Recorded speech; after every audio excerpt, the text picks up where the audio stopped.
Hey everybody, Economic Ninja here. I'm so glad you're here with me. Today I am with Jack of Nobody Special Finance on YouTube. I want you guys to check out his channel. Jack, how are you doing? I'm great. Thank you for having me, Travis. It's great to be here. My pleasure. Guys, you guys remember that my mission at the Economic Ninja is going to be bringing other people to the forefront, helping other people become more successful than I am. I didn't have any help when I was starting out at YouTube, and man, it's not been the easiest. And so can you please help me out by checking out Jack's page? But today we're going to be talking about silver. We're going to talk about Evergrande, the big crisis that's going on in Chinese real estate. So Jack, let's just open this up. Why don't you start jumping in and tell me what you're finding? Yep. So if you know me, you know I look at the world through silver glasses, right? All roads lead to silver, and I try to challenge that thinking a lot. But I've been covering the Evergrande story a lot on my channel, and just the unbelievable lunacy of the Chinese housing market. And to say bubble doesn't do it service. I mean, it is the bubble of bubbles, arguably the biggest in history. And I really think the fallout from this, Evergrande is just the symptom. It's not the disease. The disease is the Chinese housing bubble. And when it bursts, I believe indirectly it's going to result in a massive reduction in the availability of silver, or the supply of silver in the global markets. And it took me a little while to arrive at this thesis, but once I really looked into where the silver comes from and how the silver's mined, it became pretty obvious that that's what we're looking at. And the key to understand is that silver is predominantly a incidental metal.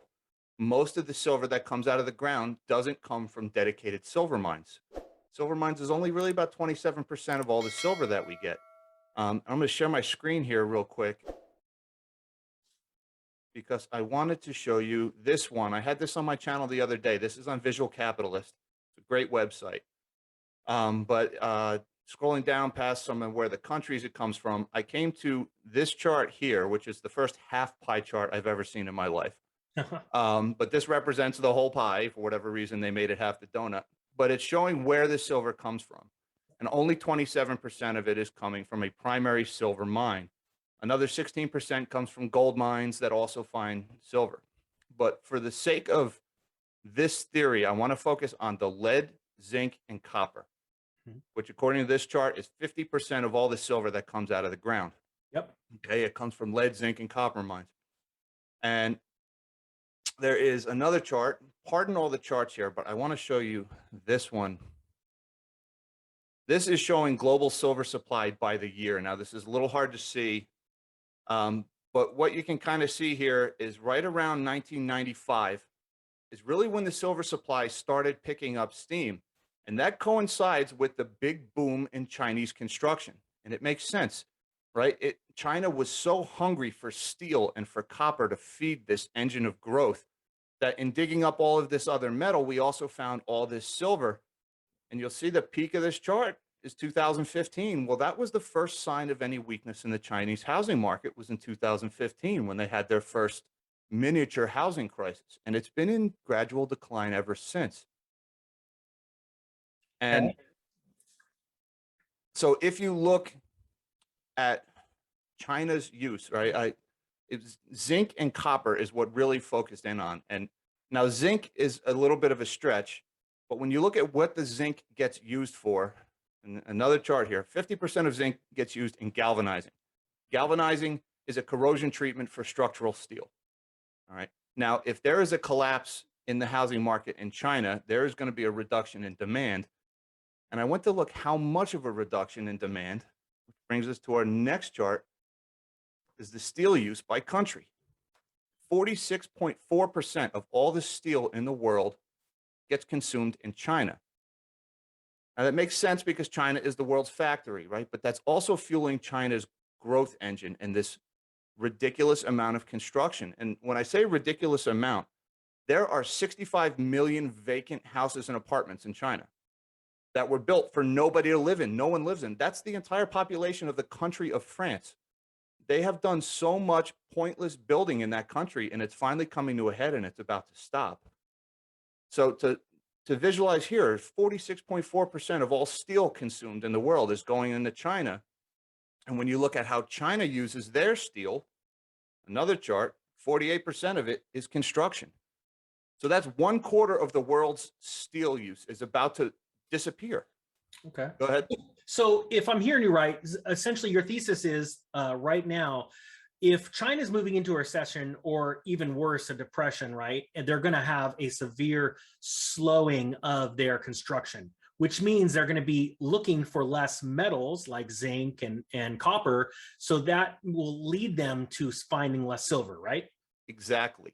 Okay. There is going to be such a reduction in the total global demand for steel and for copper particularly. And steel through zinc is affecting the amount of silver that supplies. So if there's this big reduction in demand for zinc and this big reduction in the demand for copper, which may be hard to picture because right now, right, the LME just ran out of copper the other day and zinc smelters are going out of business because of the energy crisis. So this may be a little hard to visualize right now with what's going on. But when the housing collapse happens in China, and it will collapse, and it will be unbelievable, the amount of the collapse. I mean, this is a $52 trillion housing market in China. And there's more mortgage debt than there was in the US in 2006. And I could talk for days about how ridiculous the Chinese housing bubble is. But when it pops, through the reduction in demand for copper and zinc, there is going to be less mining for those minerals, and there's going to be less silver discovered. And that's half of the silver that comes out of the ground is coming out of the ground to feed zinc and copper demand. Okay, so I see where you're going. Is there any chance that China might all of a sudden do a sort of a double take because we see the world's economies, the currencies, they're being devalued like crazy? Do you think there's a possibility of China going just like what they did with energy and saying at all costs, secure whatever you can for the raw materials to produce energy? And in that case, it was natural gas, oil, things like that. And they might all of a sudden also go, even though everything's collapsing, we might want to make one last ditch effort with our currency to buy as much material as we can. Yeah. Right now, we're kind of seeing the opposite of that because they're so worried about the prices that they're actually dumping some of their strategic reserves in the open market right now to try to keep the prices down. The currency manipulation, I think you can probably bank on that, right? That's the first move of, seems like every government, every central bank is always to print and always to debase the currency to get themselves out of a problem. And I can see them trying to do that, but you also have to factor in mind how massively deflationary a housing collapse in China will be. And first of all, the Chinese housing market is the main instrument of wealth for the whole country. The stock market, the bond market is not very popular with Chinese citizens. The average Chinese citizen puts its life savings into their home, right? There's 90% home ownership in China. And some of these homes cost 45 years of the average salary. That's a mind-boggling number. Think about some of the most ridiculous housing markets here in the States. A house might cost 10 or 12 times the annual salary, right? Like in New York or in Los Angeles, right? Where the home values are really outlandish. You're still looking at only 10, maybe 12 years of the average salary. 45 years, right? If you make $100,000 a year, that's a $4.5 million house that this person would be living in.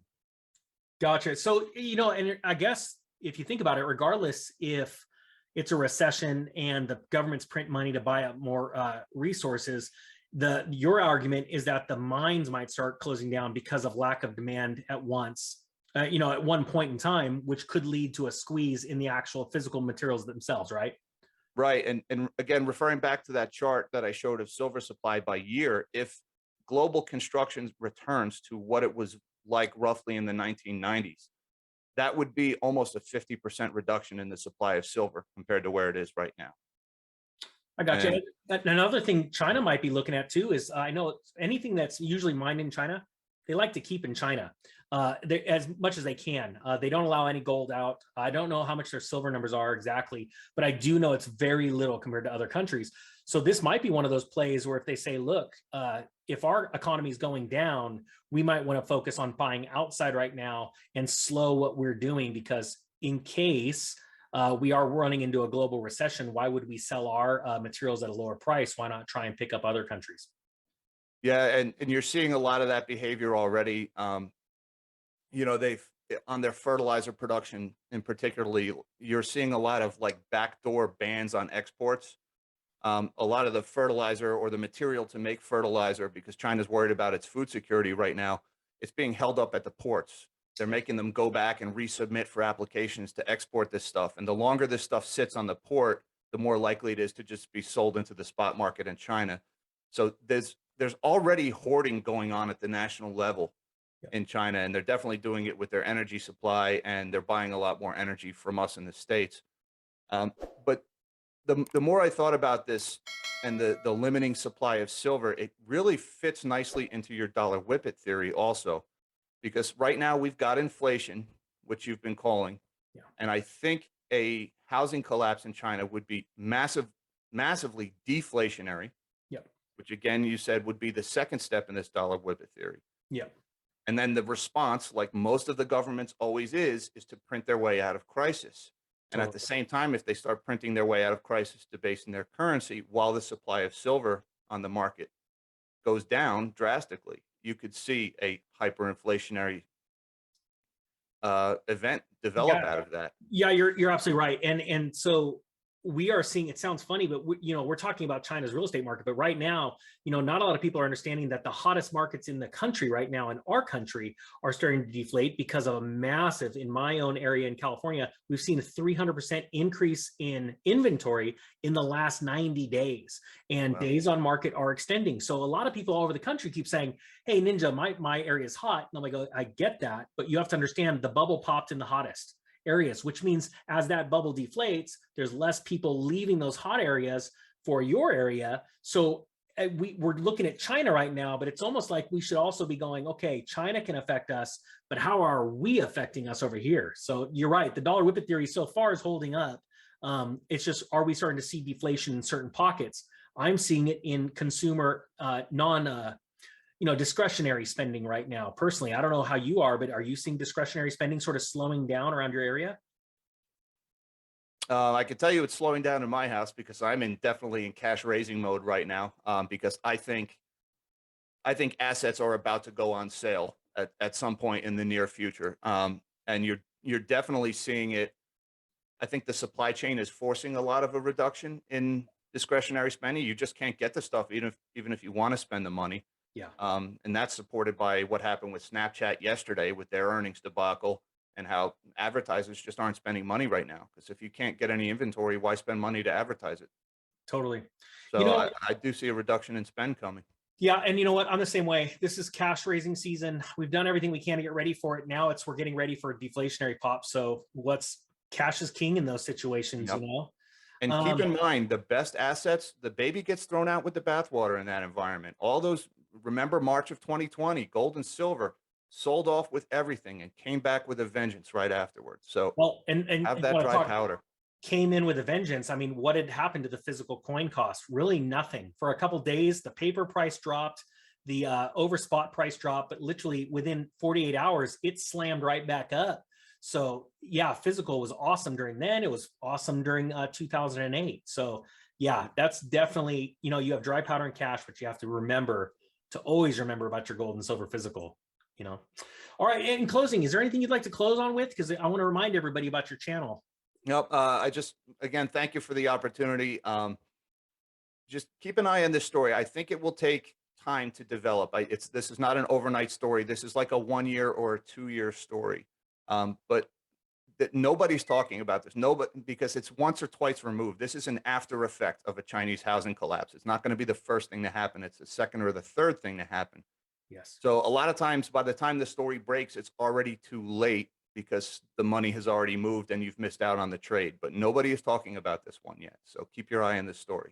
Awesome, man. Thank you so much, Jack, for jumping on. With that being said, guys, check out Nobody Special Finance on YouTube. And I got the name right? Yes, sir. I always want to say is it just Nobody Special or Nobody Special Finance? I see you all the time. I thank you so much for coming on, Jack. Everybody, the Economic Ninja is out.